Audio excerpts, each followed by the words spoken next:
80년대와 나의 문학, 광주 그리고 내 인생의 순환기, 공선옥 소설가. 나는 80년대를 돌아보기 싫다. 끔찍하기 때문이다. 그러면서도 옛 사진들을 보면 눈물이 난다. 그다지도 싫었던 세월이 애틋하게 그리워지기도 해서인가. 세상을 살아간다는 일은 만만치가 않다. 80년대도 90년대도 나는 힘겼다. 누가 한 말인지는 모르겠으되 인생은 단순한 순환 이상도 이하도 아니라는 말이 30대인 내게 왜 그다지도 사무쳐 오는지. 세상은 감옥이라고 쓴 김승희 시인의 말 맞다나 이 세상은 내게 고통스럽다. 지금의 발언은 고통스럽다. 엄살을 피우고 있는지도 모르겠으되 내게 80년대는 정말 힘들었다고 말할 만큼은 고통스러웠다. 물론 그 고통이 절대적인 것은 아니리라. 나는 지금도 지나간 시절을 떠올리며 가슴이 뛰고 오금이 졸아드는 신체적 증상이 나타난다. 누군가 내 머리채를 휘어잡고 동댕이 친 듯한 머릿속이 화끈거리고 관자놀이개가 발딱거린다. 왜인가? 지나간 세월 중에 내가 태어난 60년대를 떠올리며 마음이 평화로워진다. 그야말로 나의 60년대는 유년의 뜰로 나타난다. 노란 초가지붕들, 돌담에 부서지는 햇살, 여름에는 얼음처럼 차고 겨울이면 따뜻한 김이 오르고 우물, 지금은 볼 수 없는 바둑이와 삽살이가 달려가던 골목, 호롱불, 화전놀이. 나의 60년대는 고향이었다. 내 고향은 내가 태어난 60년대에만 존재한다. 울력과 치료 사업의 뼈골 녹은 어머니. 70년대는 새마을과 인홍의 연대였다. 쪽진 머리에 무명 흰 저고리와 검정 치마를 입고 넓은 감목 앞치마를 둘렀던 어머니는 이제 파마 머리에 나이롱 저고리에 몸빼를 입고 비닐 스리퍼를 신고 거국적인 새마을 사업에 동원되었다. 아버지가 서울로 돈벌이 간 우리 집은 아버지 대신 어머니가 새마을 사업이라는 명목으로 벌이는 울력에 나가야 했던 것이다. 울력과 치료사업. 가난했던 어머니는 그렇게 70년대 내내 울력과 치료사업에 뼈골이 녹아내렸다. 아침에는 마을에 관해 높다랗게 달아낸 스피커에서 울려나오는 새마을 노래에 눈이 떠졌고 밤이면 온갖 회의니 영농교육이니 해서 하루도 편할 날이 없었다. 마을 숲밭은 베어지고 그 자리에 농업 창고가 지어졌고 식량 증진이니 특용 작물 재배니 해서 전통적인 방식으로 농사를 지어왔던 마을은 하루가 다르게 낯설게 변해갔다. 허연 비닐하우스가 들판에 생겨나기 시작했고 어머니는 또 그곳에서 품을 팔았다. 씨농사에서 모종농사로 농사 방법이 변했다. 예전에 집안에 갈무리 해두었던 고추씨, 배추씨를 똥오줌 거름 듬뿍 준 밭에다 뿌리고 풀 뻗고 북주고 했던 방식에서 경운기를 이용하여 고랑치고 그 위에 비닐 덮고 비닐하우스에서 나온 모종을 옮겨 심는 방식으로 변한 것이다. 똥오줌 거름 대신 요소, 질소라고 씌어진 화학비료를 치고 그라목손이라는 제초제를 치고 풀 안 나는 약도 치고 해서 비닐로 덮는 것이다. 똥오줌 거름을 친 땅에서는 풀도 무성하고 그 풀에 의탁하여 사는 벌레도 무성하여서 갖가지 벌레들이 서로 천적이 되어 농약을 치지 않아도 되었건만 화학비료 치고 풀 안 나는 약 치고 비닐로 덮어버린 땅에서다 곡식과 채소는 무성하되 풀이 나지 않아 온갖 해충이 기승을 부렸고 당연히 그것을 박멸할 도구는 농약뿐이었다. 띠띠가루라 불리던 DDT를 아버지가 없는 우리 식구들은 동산에 달이 휘영청 떠 올라오도록 뿌려댔다. 그때는 왜 그다지도 벌레들이 믿고 띠띠가루가 고마웠던지. 그 DDT는 나중에 사용금지당한 농약이다. 인체 속에 들어가면 축적되어서 절대로 몸 밖으로 빠져나가지 않아 암을 유발시킨다는 그 하얀 가루. 우리는 머리에 이가 창궐하자 배추밭에 뿌리듯 그 흰가루를 머리에 다가도 신나게 뿌려댔다. 새마을 사업으로 달라진 고향 인심. 80년대를 얘기하라는 편집자의 주문이었는데도 왜 나는 자꾸만 70년대 얘기를 늘어놓고 있는가. 그날을 얘기하고 싶어서인가. 70년대를 얘기하자면 60년대 먼저 얘기하게 되듯이 바람찬 80년대를 얘기하기 전 나는 자꾸 70년대 얘기부터 하고 싶어진다. 요즘 먹고 살만해졌다고 그러는지 그때를 아십니까? 류의 TV 프로가 자주 나온다. 나는 그런 류의 얘기를 하고자 하는 마음은 없다. 그렇다. 변방에 대한 얘기를 하고 싶은 것이다. 주변부라고 해도 좋다. 나는 그냥 그렇게 느끼고 있다. 그것도 최근에서 정리한 느낌이요 생각이다. 나는 내가 그리고 우리 집이 우리 이웃이 우리 동네 사람들이 왜 그렇게 혼란을 느끼며 살 수밖에 없었는지 잘 알지 못했다. 그냥 대통령이 그렇게 국가 시책을 짰고 그것을 국민들이 실행하도록 독려하니 따르며 살아야 하나보다 하고 살았을 뿐이었다. 나와 우리 식구들과 우리 동네 사람들, 전남 곡성군 상기며 청계리 봉현마을은 무지하지 않았다. 알만큼은 알고 분수가 무엇이고 인간이 지녀야 할 덕목이 어떤 것들이어야 하는지 헤아리며 살 줄 아는 사람들이었다. 자존심과 이 땅의 백성들이 지닌 겸허함과 아름다움이 그들에겐 있었다. 마을 안에 흐르던 보이지 않는 도덕률과 사람이면 마땅히 가져야 할 도리를 우리는 누가 강요하지 않아도 사람 입으로 지키며 살았다.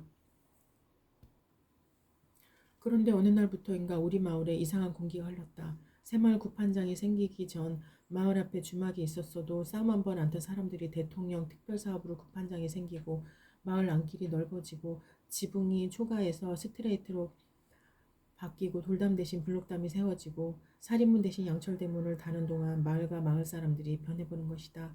잘 살아보자는데 웬 말이 많으냐는 면석이의 일갈에 그들은 그야말로 잘 살기 위하여 멀쩡한 토다 외양간을 무너뜨리고 농협빚을 얻어 사일로를 짓고 흙마당을 시멘트로 바르고 경운기를 사고 이제 고요했던 마을은 아침이면 들에 나가는 경운기의 탈탈거리는 소리와 새마을 노래의 합창이 어우러져 고요 속에 익숙했던 사람들은 혼란해지기 시작한 것이다.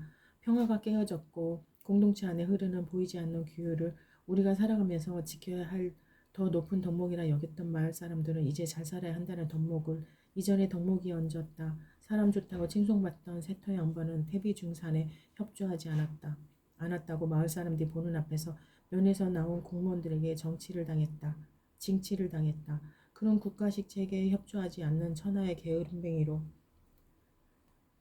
전락해버렸다. 마을 사업은 준병정사업이라고 나는 생각한다. 사람들이 무시로 동원되어 공병대 군인들처럼 부수고 깨고 세우고 건설했다. 70년대는 내게 슬픔이다. 고향이 없어져가는 슬픔.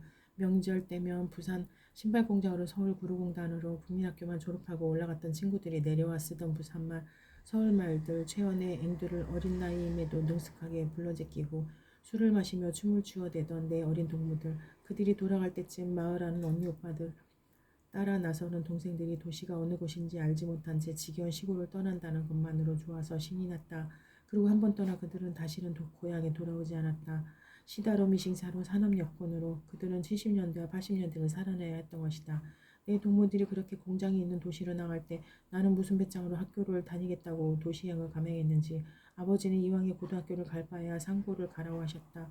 그래야 취직하기가 좋을 것 아니냐고. 그때는 상고와 공고가 인기가 좋기도 하였다. 그러나 나는 내 고집으로 인문계 고등학교를 지원했고 전남대학교 사범대와 부속고등학교에 배정되어 강주에 언니와 함께 쓰는 자취방을 얻었다. 아버지는 우리들 자취방 얻어주는 것도 힘에 부처하셨다. 딸의 교육비를 등거리 휠지경인 아버지는 내가 강주 유학 온 그 해부터 돼지와 소를 키우셨다. 80년대의 돼지 파동을 기억하는가? 그리고 병든 소 사건을.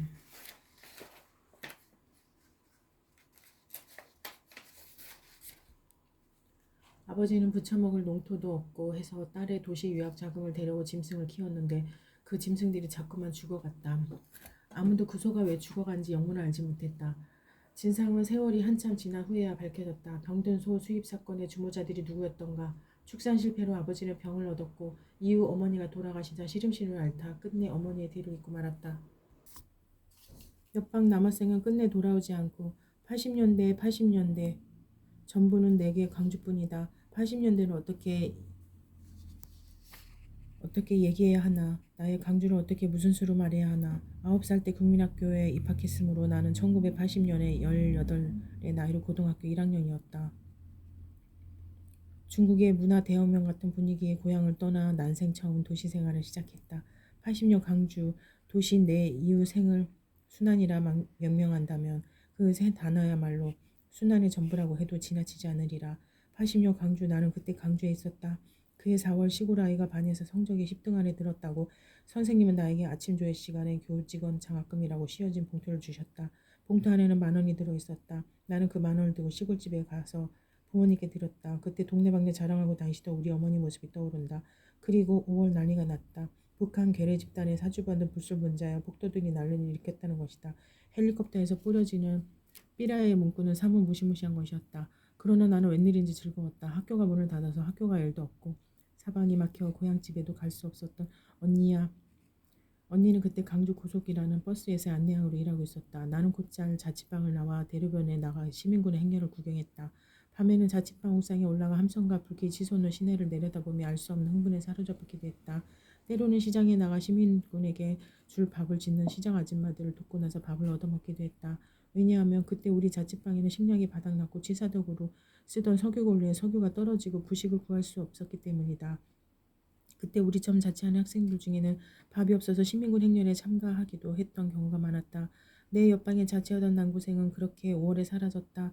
여수에서 올라온 학생이었는데 나는 그의 방 앞을 지나칠 때마다 괜히 얼굴이 빨개지곤 했는데 그가 며칠째 돌아오지 않자 주인 아저씨가 그의 방 열쇠를 부수고 문을 열었다. 나는 한 번도 제대로 쳐다보지 못했던 그 남학생의 자취방을 들여다보았는데 토요일 날 집에 가지고 갈 요량이었는지 보자기에 쌓인 김치통이 부엌에 놓여 있었고 벽에는 인내는 쓰고 열매는 달달하는 표어가 붙어 있었다. 나는 그 남학생이 보고 싶었고 그가 다시 돌아오기만 하면 한마디 말이라도 건네보자고 마음먹었지만 그는 끝내 돌아오지 않았다. 언니는 신역에서 리어카에 실린 시신을 보고 온 날 밤새 끙끙 앓았다. 그녀는 이제 겨우 20살 난 버스 안내양이었다. 진도, 완도, 여수, 목포를 주로 다녔다. 언니는 18일 이후 버스 운행이 중단되어 나랑 같이 자취방에 묶이는 신세가 되었다. 우리 이웃에서 자취를 하던 사촌 오빠는 재수생이었는데 학생들은 다 잡아간다는 언니 제보의 벽장에 숨어 있었다. 밤에는 총소리가 따꿍따꿍하고 바로 대문 밖에서 나는 듯이 가깝게 들렸다. 처음 며칠간의 공포 뒤에 시민군이 시내를 장악한 뒤부터 느껴지던 왠지 모를 즐거움, 그리고 마지막 날 새벽과 아침에 밀려오던 영문 모를 서러움, 그 세 가지 기분은 아직도 생생하다.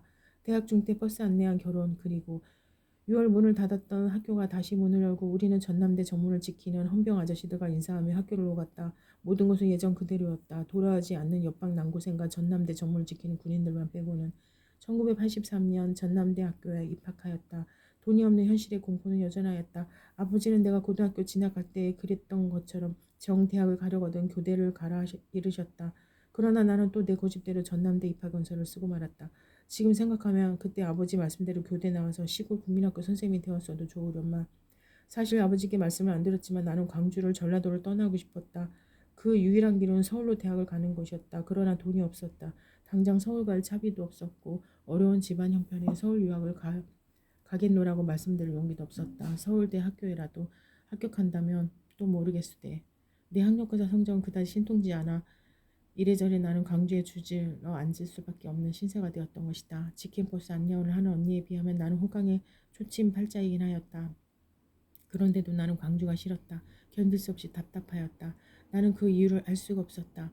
누구나가 그러겠지만 나 또한 인류대학교 학생이고 싶었다. 그러나 현실은 지방대학도 감지덕지 해야 할 판이니 생활에 불만이 쌓여갔다. 학교 공부에는 흥미가 전혀 생기지 않았고 이 서클 저 서클 기웃거리고 다녔다. 내 방황은 그때부터 시작되었다. 아버지는 내가 대학에 입학하던 해부터 빚쟁이에 쫓겨 광주로 나와서 식당을 하셨는데 한때는 잘 되는가 하다가 어느 해인가 비브리오 폐혈증의 발생으로 인해 식당 일도 실패를 보고 말았다. 어머니는 빚쟁이 일을 피해 딸들의 자취방에 와 계시다가 돌아가셨다. 어머니의 죽음, 아버지의 실패 속에 내 의식은 극도로 혼란스러웠고 나는 학교에 나가지 않았다. 나는 돈을 벌어야 했다. 처음에는 언니를 따라 광주를 정점으로 전라남도를 운행하는 직행버스 안내원이 되었다. 버스 여차장이 된 것이다. 1985년 8월이었는데 강진에서 광주로 들어오다 보니 금남로 쪽에서 사람이 몸에 불을 붙이고 뛰어가다 죽었다고 사람들이 옹성대고 있었다. 눈물이 났다. 평화로운 강진, 그리고 고통스러운 광주. 시외버스를 타고 아름다운 시골 냄새에 젖었다가 광주로 돌아오며 매캐한 체류가스 냄새가 여차장인 나를 맞았다. 나는 친구들을 생각했다. 공부는 하나도 하지 않고 서클방만 기웃거렸던 대학, 그곳에 두고 온 친구들. 그들은 시위하고 데모할 것이다. 나는 가슴이 답답해지면서 버스 승강부에 쭈그리고 앉아 울었다. 최근에 나는 전북대 변준하 교수가 쓴 논문을 접할 기회가 있었는데 자세한 것은 적지 못하겠으되 5.18이 남긴 상처는 이후 살아남은 사람들에게 의학적으로도 심대한 정신적, 신체적 증후군을 낳았다는 내용이었던 것으로 기억된다. 그런 것이었을까? 80년대 초반 내내 내가 접한 광주 사람들의 모습이 슬픔과 분노, 그리고 멍해진 상태. 처음에는 몰랐다가 나중에 누가 말을 해주어야만 깨닫고 아하 바로 그런 것이었구나 하고 혼자 서러워하게 되는 상태가 되는 사람들의 모습이 86년에 나는 결혼하고 아이를 낳고 만화가게를 하였다. 얼마 전 장밋빛 인생이란 영화를 비디오로 보았는데 영화의 공간은 내가 경험한 만화방의 그곳과 사뭇 닮은 데가 있었다. 만화가게를 하던 해 겨울 대통령 선거가 있었고 구로구청에서 처절한 한거가 있었던 날 나는 만화가게 문을 닫았다. 우리 가게 바로 밑에 대형 만화가게가 생겨 수지가 맞지 않았던 것이다. 이혼과 격심한 생활고 그리고 서울로의 이주 구로공단의 미싱사 페레스트로이카 사회주의 붕괴 그러다가 90년대를 맞았다. 창작가 비평지에 소설 두고 발표 강주로의 이주 여전한 생활고 강주에 살면서 늘 자를 찾아 헤매거나 생활의 터전 말하자면 맘 편히 등대고 다리 뻗을 수 있는 공간을 찾아 헤매는 나날이 계속되었다. 그러는 동안 세상이 변했다고 하는 소리를 듣게 되고 분명히 80년대적 분위기와는 다른 공기가 90년대에는 흐르고 있는 듯이 여겨지기도 한다. 80년대와 나의 문학에는 어떤 함수관계가 있는가 알 수 없다. 90년대는 내게 무엇인가 알 수 없다. 알 수 없는 채로 미로를 헤매듯 산다. 그렇게 사는 사이에 소설도 쓴다. 한 가지 듣기만은 분명하다. 현장에 있기보다는 그 주변에 맴도는 삶이 내 80년대가 아니었나 하는 그래서 나는 80년대에 대해서 아무것도 쓸 수 없다. 나는 아직도 80년대의 연장의 90년대를 살 뿐이다. 세상이 변했다지만 세상은 변하게 마련이므로 90년대라고 대수로울 것이 없다. 앞에 쓴 글을 읽어보니 지겨운 수기체가 되고 말았다. 허나 어쩌랴 어떻게 달리 말할 재주는 그것뿐이고 또 소설 쓰는 일은 어차피 내가 살아온 이력이 아니겠는가. 요즘은 그나마도 없는 재주지만 재주 부리지 말고 그저 살아야지. 소설도 묵묵히 써냈으면 하는 마음뿐이다. 진부한 얘기겠으나 인생을 살듯이 소설을 쓸 수 있다면 좋겠다. 박경리 선생님의 삶이 좋아 보이고 부럽다. 그분은 60년대에도 토지를 쓰셨고 70년대 80년대에도 토지를 쓰셨다. 마침내 90년대 그것을 마치셨으니 그 삶과 글쓰기의 진행이 함께 어우러질 수 있으면 참으로 감동스럽기까지 하다.